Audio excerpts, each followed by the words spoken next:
வணக்கம் மாணவர்களே. 7ஆம் வகுப்பு எண்ணியல் பயிற்சி 1.1 உள்ள 3வது சம் என்று பார்ப்போம். கீழ்கண்டவற்றை கூட்டுக. ஃபஸ்ட்டு கணக்கு எண் கோட்டை பயன்படுத்தி கூட்டுக. 8 மற்றும் -12. அதே போல் 2ஆம் கணக்கு எண் கோட்டை பயன்படுத்தி கூட்டுங்கன்ட்டு -3 மற்றும் -5. இது இந்த 2 கணக்குமே எண் கோடு போடணும். வாங்க இப்போ போடுவோம். இப்போ நாங்கள் எண் கோடு போட்டு வச்சாச்சு. 8 மற்றும் -12 இதில் கூட்டுன்னு சொன்னதுனால ஃபஸ்ட்டு பாருங்கள், இதை நாம் எழுதிடலாம். 8 கூட்டல் -12 2 அடையாளம் வந்துச்சுன்னா அதை நம்ம ப்ராக்கெட்டுக்குள்ளே வச்சு தான் காட்டணும். சரியாப்பா? இப்போ பாருங்கள், இது கூட்டு சொல்லும்போது இதில் பெரிய நம்பர் என்னது? -12, சிறிய எண் 8. இது ஒன்று கூட்டல் இருக்குது, ஒன்று கழித்தல் இருக்குது. அப்படின்னா நம்ம இதை கழிக்க தான் வேணும். பெரிய நம்பர்லேருந்து சின்ன நம்பர் கழிக்கும் போது பெரிய நம்பர் அடையாளம் ஏதோ அதை போடுறோம். அப்புறம் -12லேருந்து 8 போச்சுன்னா 4. நமக்கு வர வேண்டிய ஆன்சர் 4. இது எண் கோட்டில் வருதான் பாருங்கள். ஃபஸ்ட்டு எங்கேருந்து 0லேருந்து 8 அலகுகள் நகலணும். 0லேருந்து 8க்கு 0லேருந்து 8க்கு வந்தாச்சு. அதுக்கடுத்து என்ன நம்பர் கொடுத்துருக்காங்கன்னா -12. -12னா நாம் என்ன பண்ணணும்? உள்ளே தான் நமக்கு போகணும். இதே கூட்டலாக இருந்துச்சுன்னா மறுபடியும் நம்ம என்ன பண்ணலாம்? வலப்பக்கம் நகலலாம். இப்போ மைனஸ்னால் இடப்பக்கம் சொல்ல போகிறோம். எத்தனை அலகுகள்? 12 அலகுகள். 1 2 3 4 5 6 7 8 9 10 11 12. சரியாப்பா? வந்துடுச்சா? அப்போனா இதுதான் நமக்கு தேவையான ஆன்சர், -4. அப்போலாம் அம்புக்குறி இங்கேருந்து நம்ம என்ன பண்ணோம்? இழுத்து கொண்டு வந்து ஸ்டார்ட் பண்ணிட வேண்டியதான். சரியா? நமக்கு வந்த ஆன்சரும் -4ம் நம்ம அம்புக்குறி போட்டதும் என் கோடில் அம்புக்குறி போட்டதும் கரெக்டாக இருக்குது. ஓகே, இதே போல் நெக்ஸ்ட்டு சம் செய்வோம். -3 மற்றும் -5. அப்போ என்னப்பா இருக்குது? இங்கே -3ஐயும் -5ஐயும் கூட்ட போகிறோம். சரியா? அப்போ இது ரெண்டுமே என்ன இருக்குது? ஒரே அடையாளம் இருக்குது. -3 கூட்டல் -5. அப்போ நான் ரெண்டையும் கூட்டிக்கலாமா? கூட்டினா என்ன வருது? -8. ஓகேவாப்பா? இப்போ பாருங்கள், எங்கே வரணும்? ஃபஸ்ட்டு நம்பர் கொடுத்து -3. அப்போ நான் 0லேருந்து நாம் -3க்கு 3 அலகுகள் நகண்டு வந்துடும். ஓகேவா? இப்போ அதுக்கடுத்து என்ன சொல்லியிருக்காங்க? -5 இருக்குது.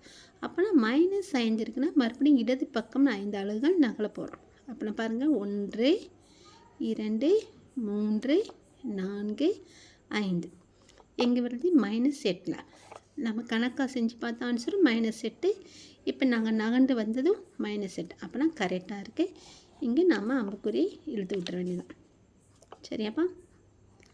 ஓகே, அப்போ ஃபஸ்ட்டு 2 சம் முடிஞ்சது. அடுத்த 3வது சம்பா.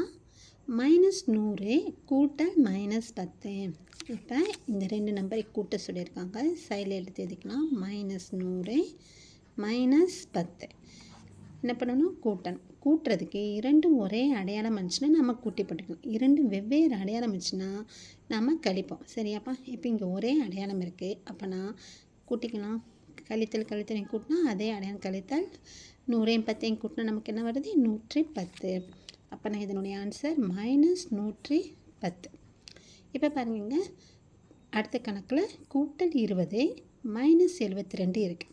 அப்போ நான் இதை பாருங்கள், பெரிய நம்பர் நம்ம மேலே போட்டுக்கலாம். -72 கூட்டல் 20.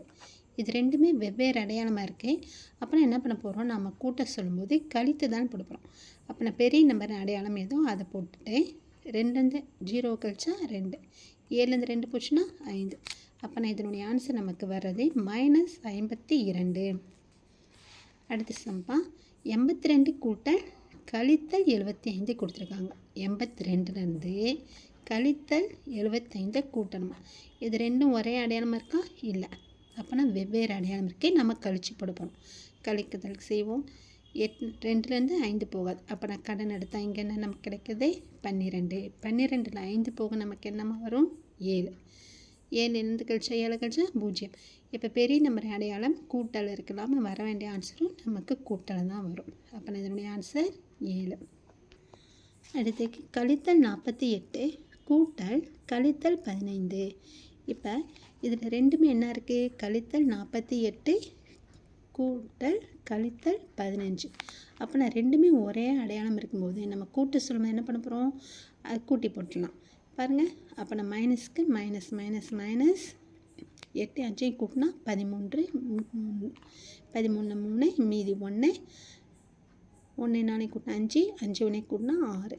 அப்போ இதனுடைய ஆன்சர் -63. எப்படி சேரும் புரியுதாப்பா? ஒரே அடையாளமாக இருக்கிறனால கூட்டி வர்றது சரியா? அதே அடையாளம் நமக்கு கிடைக்கும். வெவ்வேறு அடையாளம் வந்துச்சுன்னா கழிச்சு போடுவோம், பெரிய நம்பரின் அடையாளத்தை போடுவோம். இப்போ இங்கே பாருங்கள், -225 கூட்டல் -63. அப்போ நான் -225 கழித்தல் 63. இப்போ என்ன சொல்லியிருக்காங்க? இங்கே கூட்ட சொல்லியிருக்காங்க. ஒரே அடையாளம் இருக்கா? அப்புறம் நம்ம இங்கேயும் கூட்டி போட்டுரும்பா. 5 3 கூட்டினா 8, 2 6 கூட்டினா 8, இங்கே 2 அப்படியே இறக்கலாம். அடையாளம் நமக்கு என்னமா வரப்போகுதுங்க? கழித்தல் அடையாளம் தான். ஏன்னா ரெண்டுமே ஒரே அடையாளமாக இருக்கனால கழித்தல் 228. ஓகே, தேங்க்யூம்மா.